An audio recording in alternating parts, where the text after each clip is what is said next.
Now, the decline of Portuguese power. After the 16th century, the Portuguese power began to decline. Apart from competing with European nations, there were several other reasons for the decline of Portuguese. They had no inland territory to sustain their coastal possession. Another important reason was that in 1580, Portugal became a part of Spain. Spain was more interesting in its possession in America. Finally, only Goa, Diu and Daman were left in their possession. यानी 16वीं शताब्दी के बाद पुर्तगियों की शक्ति का अंत होना शुरू हो गया, क्योंकि यूरोपीय राष्ट्रों और उनके बीच प्रतिस्पर्धा शुरू हो गई। और इसके अलावा कई कारण थे जिसकी वजह से पुर्तगालियों का अंत हो गया। इसमें सस्टेन का मतलब होता है जीवित रहना, पोजेशन होता है धन संबंधी अधिकार। और इसका दूसरा बड़ा कारण था कि जो स्पेन, ये स्पेन का एक भाग था और उसके पास अब कोई प्रदेश नहीं रह गया था। Spain was more interested in the possession in America. Spain जो था इंटरेस्टेड था अमेरिका के अधिकार में। Finally only Goa, due and Daman were left in their possession. अब उसके अधिकार में सिर्फ गोवा, दमन और दीव ही रह गए थे। Now the Dutch in India. Attracted by spice market of Southeast Asia, the Dutch undertook several voyages of this region. The Dutch East India Company was formed in 1602. Their imported factories were located at Masulipatam, Pulikat, Surat, Karikal, Patna, Balasore and Kochi. अब क्या हुआ, ये लोग व्यापार के माध्यम से इसकी तरफ आकर्षित हुए। डच लोगों के समय में कई समुद्री यात्राएं हुई। इस तरह से डच ईस्ट इंडिया कंपनी की जो स्थापना 1602 में हुई। इसकी जो इम्पोर्टेड फैक्ट्री थी वो कहाँ थी? मसूलीपट्टनम, पुलिकट, सूरत, बालासोर, कोचीन में थी। They exported cotton, cloth, raw, silk, molasses, इसका मतलब होता है मोलाशियस का खांड या चीनी, opium and indigo from, opium अफीम, इंडिगो नील फ्रॉम इंडिया। भारत से ये चीजें बाहर के देशों में जाती थी। The Dutch succeeded in establish their monopoly in the spice trade throughout the 17th century. Dutch लोग जो हैं व्यापार स्पाइस ट्रेड के ऊपर व्यापार करने में जो हैं सफल हो गए 17वीं शताब्दी में। They established a trade link between India and island of Far East. They further established their command on the paper and spice trade in the island of Sumatra, Java and Malacca. और आगे उन्होंने जो है व्यापार मसालों के व्यापार में, जिसमें काली मिर्च थी, उसमें सुमात्रा, जावा और मोलोक्या भी शामिल थे। They also succeeded in turning the English out of Amboina, one of Spice Island of 1623. अब जो है इंग्लिश ईस्ट इंडिया कंपनी ने एम्बोइना, जो कि एक स्पाइस आइलैंड यानी मसालों का आइलैंड बन गया 1623 में। While Dutch were expanded their trade in India, island of Far East, they were opposed by the Dutch government, who laid stress on maintaining its primacy over the affair of company. वे इस सरकार के विरुद्ध इसलिए थे क्योंकि वो अपनी supremacy यानी कि अपनी सर्वस्वता को स्थापित करना चाहती थी। This behavior of the government led to the decline of country. उनके इस व्यवहार के कारण जो है इसका अंत होना शुरू हो गया। Now, the Dane in India. Denmark was also a seafaring nation of Europe. Encouraged by other European merchants, the Dane to embark upon sharing the Indian trade.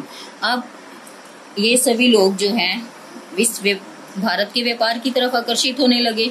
They established settlement and Twaring-bar in Tanjore district in 1620. In 1676, they occupied Serampore. However, they could not find a foothold in India. Finally, they sold their settlement. वो सिर्फ भारत में एक पाँव ही नहीं रखना चाहती थी, बल्कि उसकी पूरे सिस्टम को खरीदना चाहते थे थ्रू द ब्रिटिश गवर्नमेंट से इन 1845 में। Now, the English East India Company. After the defeat of Spain in 1588, the English became a supreme naval power in Europe. अब 1588 में जो इंग्लिश थी, एक सुपर पावर के रूप में उभर कर सामने आई। A group of English merchant organise a company to trade with east. एक छोटे से इंग्लिश के ग्रुप ने ईस्ट में अपना व्यापार शुरू किया। On 31 December 1600, Queen Elizabeth granted a charter to the company to trade in the East India Company. The third voyage was undertaken under the leadership of Captain Hawkins. और उसके बाद जो तीसरी समुद्री यात्रा कैप्टन हॉकिंस के नेतृत्व में शुरू हुई। He landed at Surat in India in 1612. मतलब कि उसने सूरत से वह भारत 1612 में आया। And sold permission to set up a factory at Surat in 1615. Sir Thomas Roe was sent to the court of Jahangir by James I, King of England. He was able to secure certain trading concession for the English company from the Mughal emperor.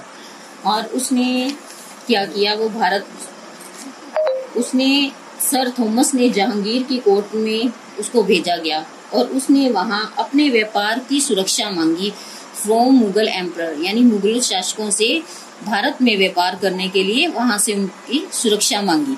The English also set up trading station and Armagon and मसोलीपट्टनम.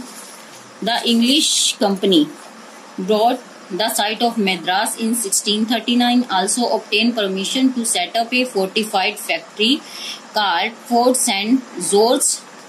In 1633, factory were set up at Balasore and Hariharpur and at Hooghly in 1651. अब जो है उन्होंने factory की किलेबंदी की आज्ञा ले ली कि factory की किलेबंदी की जाए और सेंट जीरोज के किले के नाम से इसको पुकारा गया है। और इन फैक्ट्रियों में जैसे बालासोर, हरिहरपुर और हुगली आदि शामिल थे। Now in 1661 the English company got the island of Bombay from Charles second at a nominal rent. मतलब कि उसने किराए पर, नॉमिनल नाम मात्र किराए पर एक आइलैंड ले लिया बॉम्बे का। इट वाज फोर्टिफाइड इन 1688, उसकी किलेबंदी की। They secure permission for Aurangzeb to build a factory on the site of Calcutta, और उसके बाद उन्होंने परमिशन ले ली इसे फैक्ट्री में बदलने की। The English bought the village of Sutanati and Kalikata and Govindpur Job Charnock led the foundation of Calcutta at Sutanati by building a factory. मतलब कि जो चारनोक था वो इसका फाउंडर माना गया है फैक्ट्री को स्थापित करने का वहां पर। It was fortified in 1698 and was called fort William, और इसने इसकी किलेबंदी 1698 में की और जिसे फोर्ट विलियम के किले के नाम से जाना गया। The presidency of Calcutta, Madras, Bombay sent a combined mission to the court of emperor Farrukhsiyar, which was able to get 3 firemen in 1717.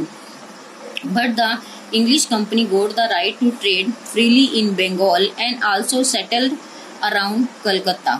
Company made progress at a rapid pace and eliminate the influence of rival power in India. It took advantage of unstable political condition of India and succeed in establish British rule in India. The English came as trader and become the master of the country in due course of time.